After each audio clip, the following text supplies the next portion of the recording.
Let's talk about a city that's way, way more than just that place next to Tokyo. We're diving into Yokohama, a port city that's absolutely buzzing with energy. This is where Japan first threw its doors open to the rest of the world, and that created this incredible mix of cultures you just can't find anywhere else. So let's get into what makes it so special. So, you might know it's Japan's second biggest city by population, which is a pretty big deal.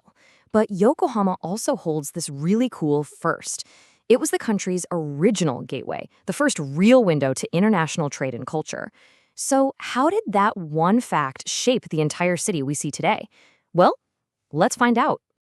You know, everything, and I mean everything, comes back to this one year, 1859.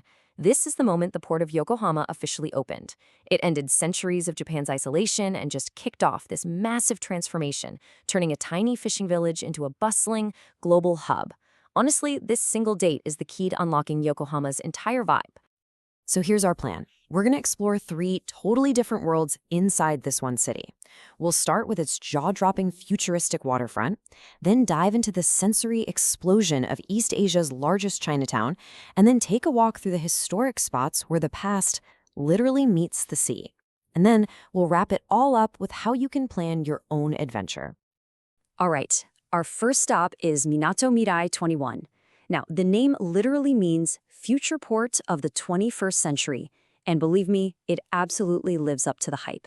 This is where you really feel like you're taking a peek into tomorrow.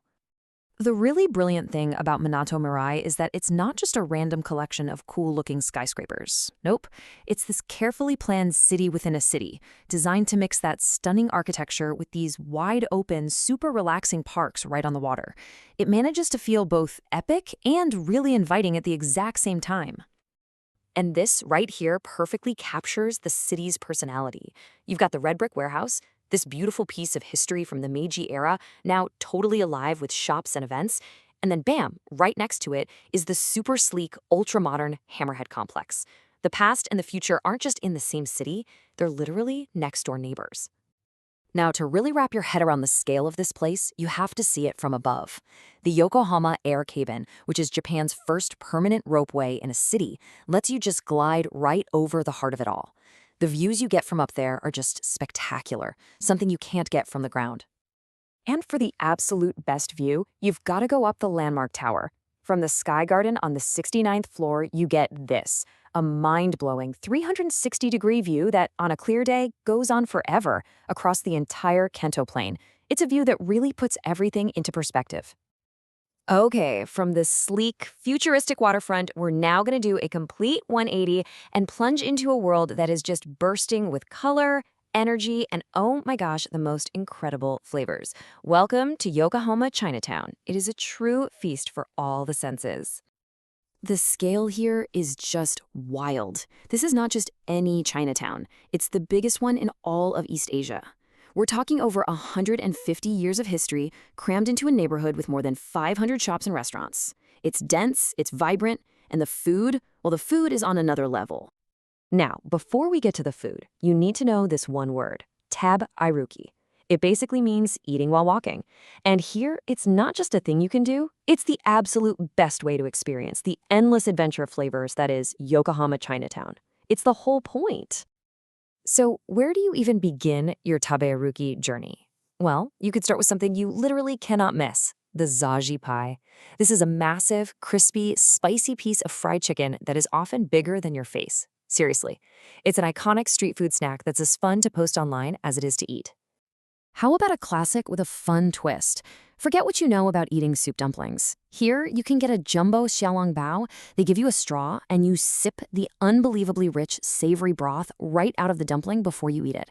It's a totally unique and fun way to eat. And for something sweet, let's try something you might not expect.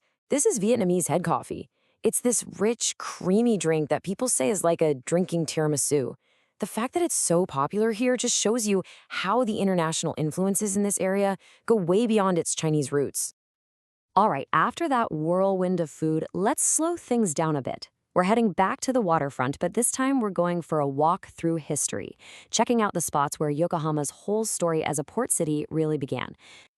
You can practically see the port's history unfold right in front of you. Of course, it all kicks off in 1859. Then, in 1930, the city creates Yamashita Park, which was actually Japan's very first seaside park. And right there, permanently docked, is the Hikawa Maru, this gorgeous old ocean liner once called the Queen of the North Pacific, now a floating museum. Okay, now for a little bit of fun local folklore. So back in the day, sailors used 3 distinct buildings as landmarks. They called them the King, the Queen, and the Jack. The legend goes that if you can find a spot where you can see all 3 towers at the same time, any wish you make will come true. It's a really cool little scavenger hunt to do while you explore. And to see the direct result of that port opening, you have to take a walk up to the Yamate District. It's just so charming. This was the original settlement for foreigners, and it's filled with these beautifully kept Western-style houses, churches, and gardens. It's such a peaceful glimpse into the city's international past. So, we've seen the future, we've tasted the flavors, and we've walked through history. Now let's put it all together and talk about how you can plan your own amazing trip to this incredible city. And you would not be alone. I mean, just look at these numbers. In 2024, Yokohama had a mind-boggling 37.73 million visitors. This shows you it's not just a quick side trip from Tokyo. This is a major destination all on its own. And the best part, getting around is so easy. The main area is really compact and walkable. But for fun, you can hop on the cute, retro Akai Kutsu loop bus. Or even cooler, take the Seabase water taxi to cruise between spots on the waterfront. Plus, being just 30 minutes from central Tokyo makes it incredibly easy to get to.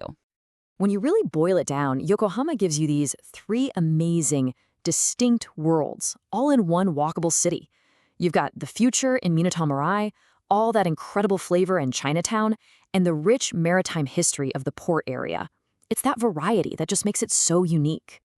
And if you need one final push to convince you, just wait until after the sun goes down. The city's beauty at night is so famous that it's been officially named one of the new 3 major night view cities of Japan. That's a huge honor, and it tells you just how magical this place gets after dark. So, I guess that leaves us with just one question. When you go, which world are you going to dive into first? Will it be the gleaming towers of the future, the endless flavors of Chinatown, or the amazing stories from Japan's first real gateway to the world?